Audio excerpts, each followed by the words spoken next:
Shof'tim, Judges, chapter 8. But the men of Ephraim complained to Gideon, "Why didn't you call on us when you went to fight Midian?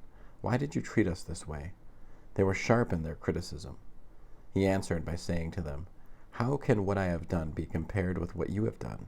Aren't the grapes Ephraim leaves on the vines better than the ones Aviezer harvests? God handed over to you Midian's chiefs, Oreb and Zeev. What could I do that matches what you did?" By saying that, he appeased their anger at him. By now Gideon and his 300 men had come to the Yarden and crossed over. They were exhausted, but were still pursuing the enemy. In Sukkot he asked the people there, "Please give some loaves of bread to the men following me, because they are exhausted, and I am pursuing Zebach and Zalmunna, the kings of Midian." But the chiefs of Sukkot said, "You haven't captured Zebach and Zalmunna yet, so why should we give bread to your army?" Gideon said, "If that's your answer, then after Adonai has put Zebach and Zalmunna in my hands, I will tear your flesh apart with desert thorns and thistles."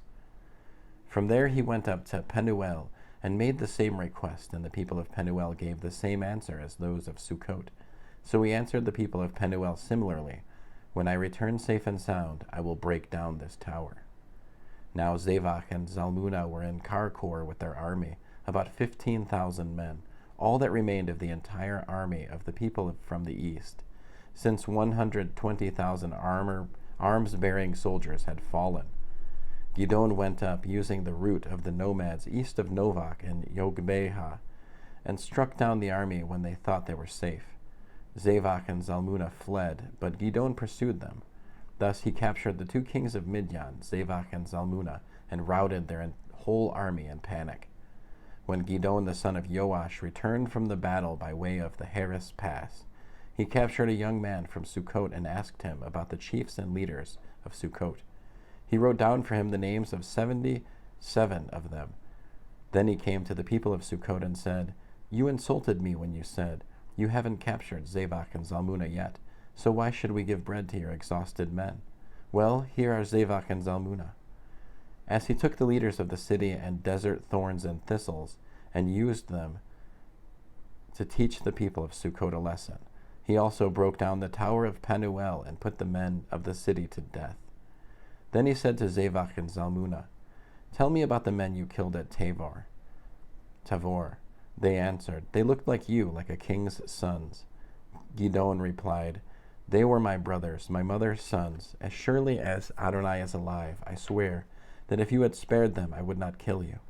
Then he ordered his oldest son, Yiter, "Get up and kill them." But the boy didn't draw his sword. Being still a boy, he was afraid. Then Zebach and Zalmunna said, "You do it. You kill us. Let a grown man do what takes a grown man's strength." So Gideon got up and killed Zebach and Zalmunna. Then he took the ornamental crescents from around their camels' necks. The men of Israel said to Gideon, "Rule over us, you, your son, and your grandson, because you saved us from the power of Midian." Gideon replied, "Neither I nor my son will rule over you. Adonai will rule over you."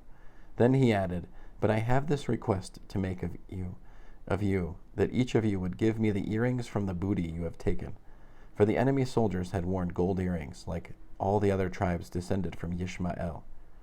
They replied, "We're glad to give them to you." They spread out a robe, and each man threw in the earrings from his booty. The gold earrings he requested weighed more than 42 pounds, and this doesn't include the crescents, pendants, and purple cloth worn by the kings of Midian and the chains around their camels' necks. Out of these things Gideon made a ritual vest, which he located in his city Ophrah.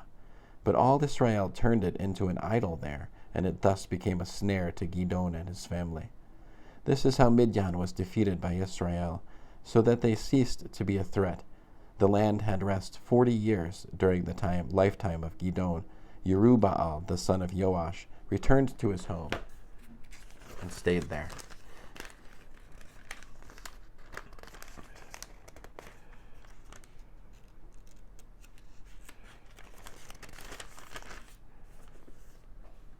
Gideon became the father of 70 sons, because he had many wives. He also had a concubine in Shechem, and she too bore him a son, whom he called Avimelech.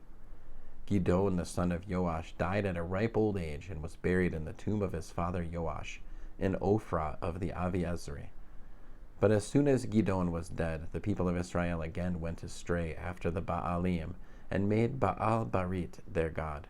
They forgot Adonai their God, who had saved them from the power of all their enemies on every side, and they showed no kindness toward the family of Yerubbaal, that is, Gidon, to repay them for all the good he had done for Israel. End of Judges, chapter 8.